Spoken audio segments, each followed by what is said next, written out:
What's up, guys? Welcome back to the channel. Today is Battlefield 6 launch day, and we're going over the first official Battlefield 6 update. As of right now, I probably haven't played Battlefield 6 yet, but I am probably live if you're watching this video a little bit after it comes out. So I'll be streaming Battlefield 6 all day, pretty much. Twitch.tv/enders in the description. Also, be sure to hit that sub button if you want to follow Battlefield 6, and hit the like button. It really helps the video out. We're just going to be going over all of these update notes, go over the most important parts of it, and I'm going to give my thoughts. And then later today, I'm going to post my first impressions video about Battlefield 6 after I played the game for probably about, 8 to 10 hours on stream. So look out for that a little bit later. Alright, going to go through things section by section here, starting with changes to the players specifically.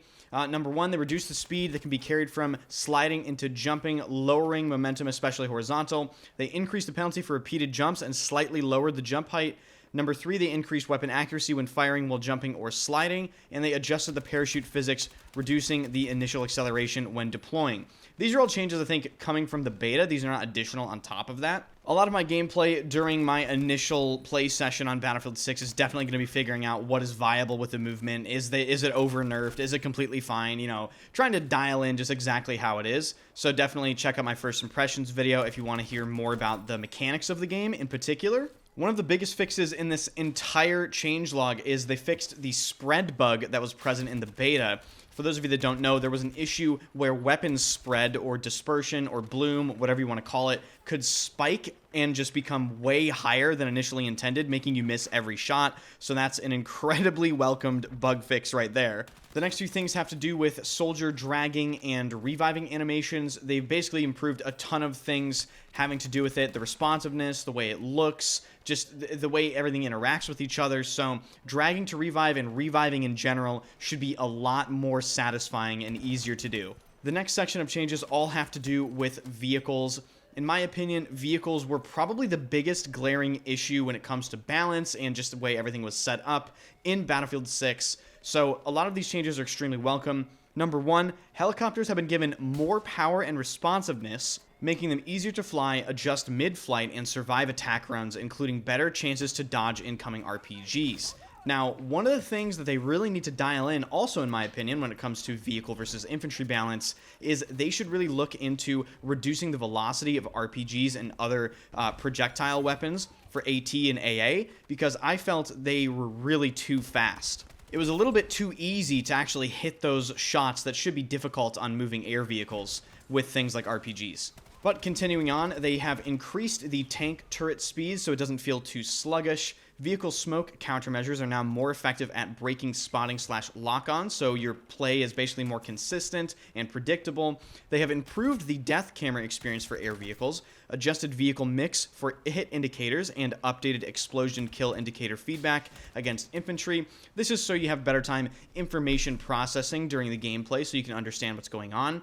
Vehicle aiming behavior, mouse, and controller has been adjusted so it feels more closer to your infantry aiming experience. So basically the vehicles across the board should feel just better to aim in, whether you're in a gunner seat or in the driver's seat. Here's an interesting one that I would need a little more elaboration on. Apparently they have activated something called navigation terrain avoidance for surface-to-air missiles. Maybe this makes the missile flight path a little better so it doesn't immediately crash into the side of a mountain or something. And finally, one of the best changes they made in the vehicle section, in my opinion, is they added a visible boost bar for ground vehicles that have a boost option. This is great just for gameplay readability and understanding when you're using your boost, because without a boost bar, it can be a little bit confusing if the audio isn't very clearly indicating that you are using the vehicle boost. So that's definitely a welcome change. Moving on to the gadgets section, they fixed an issue where some gadgets could unequip entirely if you were jumping. That's very bad.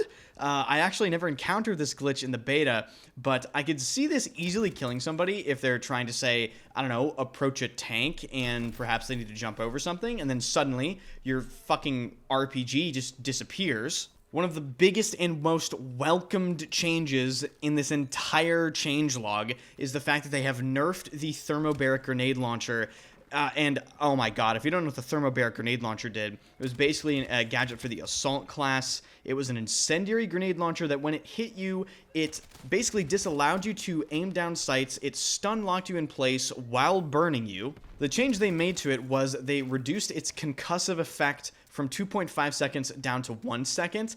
Honestly, it still might be overpowered because I just think some of the things the Thermobaric grenade launcher does, no grenade launcher should do. We'll have to just see how it plays when we get our hands on the game on launch. Now here's a change for those of you that enjoy immersion. This is a change to thermal scopes, and basically, soldiers now appear colder when they're prone or dying or basically just not moving as much, and they appear hotter or higher temperature when they're sprinting and moving around. That is really cool. Another huge change they made in the gadget section was with the repair tool. Those of you that played the beta will know if you just had a couple dedicated people repairing a vehicle, that vehicle was extremely difficult to kill. They made the repair tool overheat slightly faster. We'll have to see if this is enough because remember, you can sort of overdrive the repair tool's repair rate using the engineer's class signature trait, or what is it called, guys? Is it called signature trait, class ability? I completely forgot, but you guys know what I'm talking about. Now onto some changes that have to do specifically with the launchers themselves. First off is the RPG. They've adjusted the sight and reticle for better aiming. They've increased the spread when aiming down sights to discourage quick scoping. This basically means if you want to accurately hit an RPG shot, you have to stop and then ADS and take the time to line that shot up. And they fixed projectiles hitting nearby cover incorrectly when aimed just above the cover itself. Next up, we have changes to the MBT law. They've decided to make the MBT law the default rocket launcher equipped for everybody for the engineer class. Missiles now follow a more accurate trajectory according to them. It uses auto-guided missiles that can no longer be hip-fired at all, so it forces you to aim down sights. The sight has seen some changes, and the blast damage now correctly applies to vehicles, whereas in the beta it was bugged. Next up is the MAS-148 Glaive. I believe this is the Javelin. Don't know why they can't use the Javelin's name. Probably some sort of legal thing. But anyway, missile trajectory updated to better reflect the real-world behavior. As we know, the Javelin is famous for having that sort of vertical rocket trajectory, and it comes straight down on top of vehicles. So I'm excited to see if they more accurately represented that. It has 2 brand new zoom levels introduced. The lock-on distance changed and now cannot lock onto targets closer than 40 meters. It can now newly lock onto stationary weapons and vehicles, so things like tow missiles, heavy machine guns, AA encampments, you can now lock onto with a Javelin. They fixed some clipping issues with it. They made sure blast damage now correctly applies to vehicles. The hipfire crosshair no longer appears when aiming down sights, and field of view transitions are more smooth. Next up, we have some changes to the SLM-93A Spire. I'm not exactly sure what this is. Is it the Igla? You guys can tell me in the comment section. This gadget can no longer lock onto air vehicles below radar, and they fixed an issue where missiles sometimes didn't deal damage at all. Now moving away from launchers, going on to some other gadgets, we have some important things about the deploy beacon. The deploy beacon now allows only 1 spawn per player, 4 per squad, before self-destructing. This is likely because they moved it from the recon class to the assault class, so spawn beacons should theoretically be closer to the front lines of the action, so they want it to destroy itself to, I guess, prevent spam spawning. On top of that, enemy deploy beacons now display an icon on the minimap when they are spotted/pinged so you can see them, and they can now be deployed at a soldier's feet if the original location is blocked. Moving on to the Tugs beacon. The Tugs will no longer be destroyed when the owner of it dies. This is a very controversial change, in my opinion, because a lot of recon players just play recon because they love it, and trust me, people love placing Tugs everywhere. So I don't actually like this change. I think the Tugs should self-destruct when the owner of it dies. The Tugs beacon is responsible for a ton of spotting, and it is low-key one of the most powerful gadgets in the entire game. So we'll just have to see if there's a spotting problem after this change. I could see a world where it doesn't matter on larger maps, but for CQC maps, oh, this is going to matter quite a bit, I think. Moving on to talking about the XMGM 6D Recon Drone. What a name, right? This is basically Casper's recon drone from Battlefield 2042. Excuse me. What's that game called? The other game that we played? I don't know. I got neuralized recently. Comment down below. Do you know what I'm talking about? Anyway, This recon drone, it now flies faster when carrying C4, but battery drains faster as a trade-off. I have to say, I fucking hate them incentivizing this playstyle of putting C4 on a drone. I hate it. I think it's cheap. I think it's annoying. I think it's stupid. This is something they patched out of the game during Battlefield 2042's life cycle, and it was abused. People were killing tanks with it, and it wasn't skillful, so I don't know.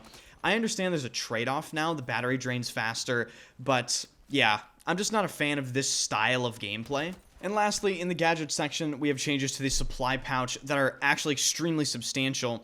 The supply pouch can no longer be picked up once deployed. It no longer restores health to vehicles, which was insane in the first place. It no longer pushes players into map geometry, which could actually cause some really weird, like, physics things. I think I died because of this. Like, someone threw a supply pouch in the beta, and I got pushed into a wall, and I died.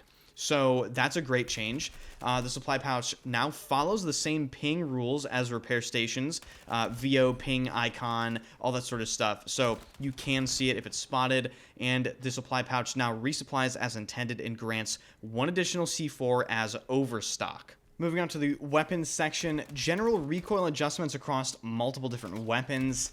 Weapon accuracy adjusted to be more stable when aiming down sights while moving, but less accurate when firing mid-jump. Numerous weapon attachments updated to appear correctly. Increased bullet spread when firing automatic weapons while aiming down sights, which is interesting, because this is something that needs further elaboration. You can't just say that you increased bullet spread when firing automatic weapons while aiming down sights as a blanket statement. I'm absolutely certain this is different for almost every single weapon in the entire game. There's specific values, maybe some weapons are more accurate than others, that sort of thing. So I'm interested to see just how every weapon feels. And finally, one of the most underrated changes that I haven't seen anyone mention on Twitter today, they added glow to a variety of reticles to improve visibility of the sight itself. This is huge. The sight design in Battlefield 6 is, in my opinion, really lackluster in comparison to previous titles, and this ties into the amount of customization options available in Battlefield 6 currently. In Battlefield 4, you can change everything from the size of the reticle to the glow of it. I mean, that is not in Battlefield 6, and to make Battlefield 6's sights even worse in comparison to previous titles, they were really bad visibility-wise as a default, so this should help gameplay significantly.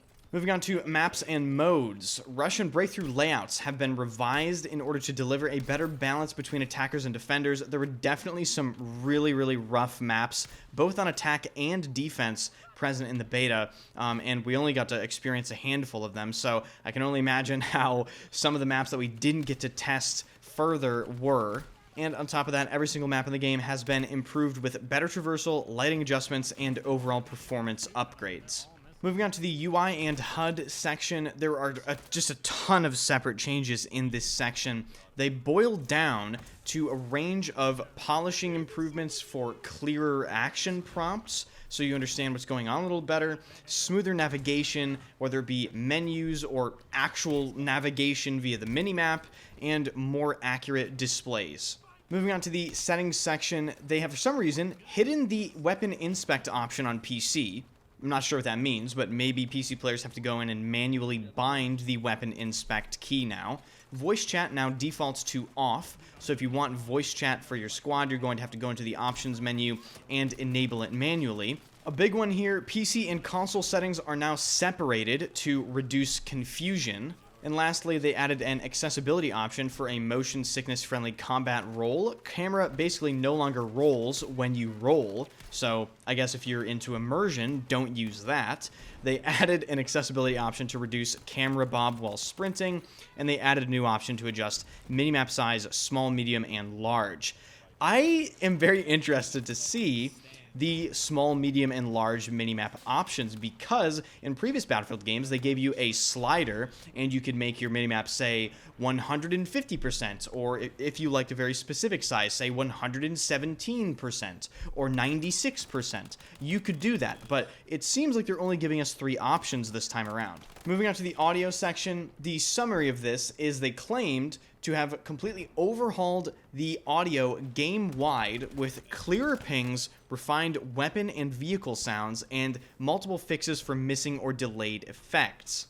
This section has an unbelievable amount of individual changes. However, I think one of the most important changes or improvements they could make is improving the footstep audio. I felt in the Battlefield 6 beta, it actually was significantly worse than Battlefield 2042's footstep audio. But I will also say Battlefield 2042's directional footsteps were actually so good they could be overpowered. So maybe the ideal sweet spot is something in between. And lastly, we get to the network section. If you found this video informative and want to follow Battlefield 6, hit that sub button, be sure to hit the like button as well, and let me know your thoughts in the comments section. If you've already gotten your hands on the game and are playing it, I need to hear your guys' first impressions. But the network section, they have improved netcode to reduce cases where time to death felt too fast. This is a massive, massive change, and hopefully it will be very, very noticeable. They also fixed an issue where players could take damage without being visibly shot. They fixed an issue where health values were not updating correctly, and they improved netcode to reduce cases of dying after reaching cover. And finally, they fixed a netcode issue where damage feedback was delayed or only appeared after respawning. So there we go. That is the Battlefield 6 Day 1 patch. I am jonesing here. At the time of recording, it is midnight on the day of release. When I wake up, I'm going to be going live and giving you guys my live first impressions of Battlefield 6. So, again, if you enjoy the content, consider subscribing, be sure to hit that like button, and if you want to get your Twitch drops for free rewards, swing by the Twitch stream, twitch.tv/enders, first link in the description. Thank you guys so much for watching, and I will see you guys on the battlefield. Yeah, I tried to shadow play because I don't fuck.